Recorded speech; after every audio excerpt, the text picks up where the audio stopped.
I'm Leanne Miller, and I'm one of the judges for this week's Challenge 3 Return to the Classics.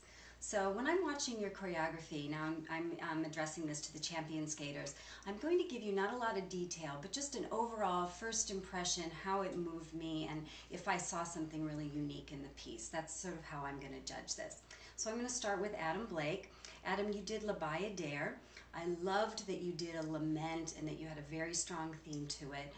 However, I found the prop a little bit distracting in this case. I guess I would have just wanted you to have a few more options, maybe not use that the whole time. But that was your idea, and you know what? It's good to be clear on that. So you know, good job, 2 stars.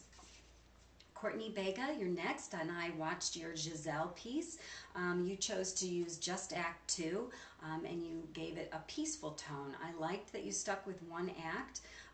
I would recommend really watching your arm choreography. I thought the first section especially needed just a little more coordination of the arms. Make them very clearly choreographed that makes sense to the piece, not just placing them or going along with the body.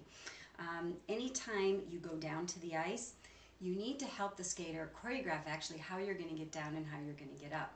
It felt a little bit klutzy, and you can cover that up by doing turns or steps in and out of that. So I would like to encourage you to use the different levels. Just watch that as a choreographer, you actually have to choreograph those moments that can be awkward. Very clever on the full circle of jumps in the choreography. I thought that stood out as a nice moment. Watch your musicality. It felt a little bit off. I don't know if maybe there was either just a few too many jumps. I'm not sure. It wasn't as musical as I would have liked it to have been, but I did like the idea. Okay, so nice piece, 2 stars. Next is Shanon. Shanon, you did La Bayadere, and she told me you were going to have anger and calm and peace. These are all your different emotions you were going to portray.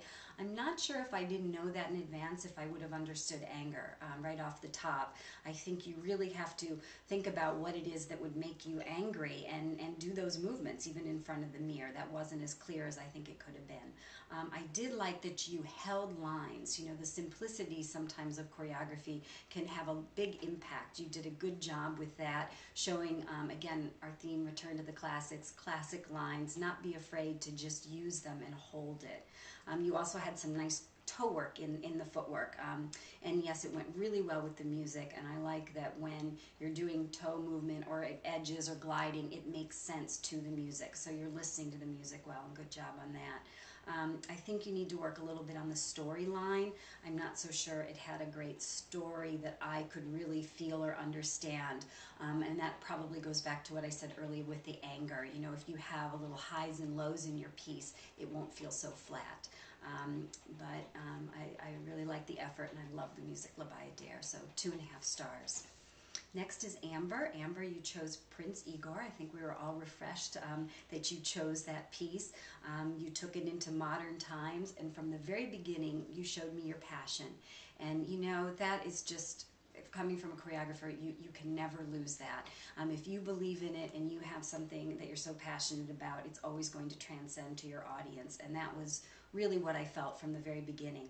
Be careful of what I call cliche movements, especially when you're doing a contemporary piece. Come up with your own shapes and your own style. I felt sometimes like some of the shapes I had seen before, and they weren't necessarily classical. They were just a little bit what I call cliche movement. I hope that's clear. You just had a great opportunity to do contemporary movement with this piece and more original. Like your pivot idea that you did where you went low and came out. That was an original moment, and I like that. And great end pose, 2.5 stars. Next is Katherine. Katherine, you chose Giselle. Boy, you had a great skater to work with. It was hard to not get carried away watching Jeremy Abbott and remember that I was judging the choreography and not the skating. So, just to be fair to everybody here, you had a super subject there. But I think you could have pushed him harder. I think, your idea of denial, depression, anger, all of those, you could have really gone a little further with it, so I would understand the piece a little bit more. You're definitely listening to your music well. You have great musicality. I felt that in the piece very much. I think you could have found the partner part of this challenge, having a partner. You could have helped Jeremy maybe express that somewhere within the piece. So great skater. He pulls it off with you. Great team, 3 stars. Joel, the perfect rose. Oh, loved right off the top that you titled your piece, you named it. Right away, I already had an aura of this whole idea of what you were going to do, and you did great storytelling. You know, ballet in the ice, but it's still skated. That's always a challenge when you do the classical ballets, that you skate them, that they just don't look tippy-toe ballet on ice. I liked that this skated but had the vibe of ballet. Great detail. I mean, just everything. I was intrigued by the whole thing. I was waiting for your next move. That's a sign of really good choreography.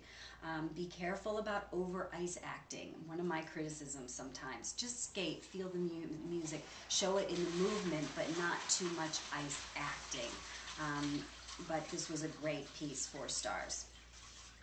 Eliza, oh my gosh, I can't believe you choreographed in the rink in Berlin, where I did many, many pieces for Katherine. I'm sure that's where the rink was. So I had so many memories there just watching the piece. But for your piece, Giselle, I loved how you two really, it seemed like, collaborated and worked with your skater's strengths and weaknesses. She wasn't a ballet, didn't have a lot of classical training, but you picked things that worked for her. Again, very important in choreography, who your subject is and what they can do with your challenge. And I also like that you talked about brainstorming, working with a partner, the imaginary partner. I'm not sure in the end it actually came through, but anytime you try these ideas, you're going to create new things. Your first section, strong ballet moves and detailed, and then it's skated out and built as a piece. Loved that. It had a nice curve and an arc to it with a strong ending. So 4 stars. Tommy. Tommy, you did La Bayadere. Again, a great studying of this story. You know, you did your homework. When you do your homework, you know what you're talking about. You have a clear picture of what the story is. Then when you get on the ice, you just have a resource of great knowledge built in, and that's what I saw. The clean classic idea came through in my mind, the held lines, choreographed arms, you know, everything about it just gave me a nice classic, what you called 6.0 skating. Perfect score. I gave you 4.5 stars, not quite perfect because we all have room to grow, but beautiful, beautiful piece. Everyone, super job. This is great. I look forward to following your futures as choreographers. Thank you.